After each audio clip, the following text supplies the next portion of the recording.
Mohammed from Qatar has a vast collection of games at his disposal, and today he's given us one of the best TV games that I've ever played. Now, that's not saying very much, but this one was definitely a little bit of a surprise. This is Animaniacs for the Genesis. If you're old enough to remember Animaniacs, then you probably remember what made the series so great in the first place.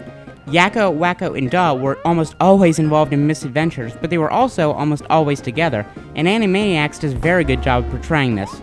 The player only controls one character at a time, but the other two tag along can be switched whenever the need arises. Now, while Animaniacs is a platforming game, it manages to stick out due to a few differences. The most obvious of these is the puzzle elements that have been implemented into each level. Games like Mario and Sonic would have occasional puzzles, but Animaniacs puts almost as much emphasis on these as it does on running and jumping. For instance, you might need to use Wakko's hammer to hit a switch, or blow a kiss at an enemy with Dot to make it run away. I'm not sure why it would run away, but whatever. The nice thing about these puzzles is that they never really feel frustrating. In fact, they're actually the best part of the game. In addition, the game uses a few text-based cutscenes to add some humor.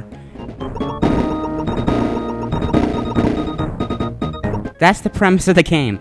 That's awesome. While the puzzles in the game aren't frustrating, the rest of the game can be. There aren't any glitches or bugs or anything like that, but the game's difficulty is absolutely relentless. I probably died 25 times trying to make it to the end of the second level, and that was over the course of only like 10 minutes. Wasn't this game supposed to be for little kids that watch the TV show? I guess it's a good thing that the internet is around now, so you can figure out how to beat the freaking thing. They do make a couple of errors though. There are a few different types of crates, and some of them are movable. However, there are a few that look very similar that are just part of the background. I really don't know why they did this. I think it's just how the developers got their sick kicks.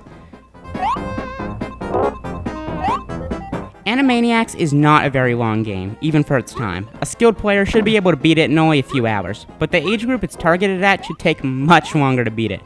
Or maybe even to beat the first level. Seriously, why is it so hard? While the Animaniacs cartoon was a little bit short-lived, the Genesis adaptation of it is a game that can still be enjoyed by old and new fans alike. While you might be throwing your controller at the TV after you die 50 times, just remember something. They're Animaniacs, and they've got baloney in their slacks.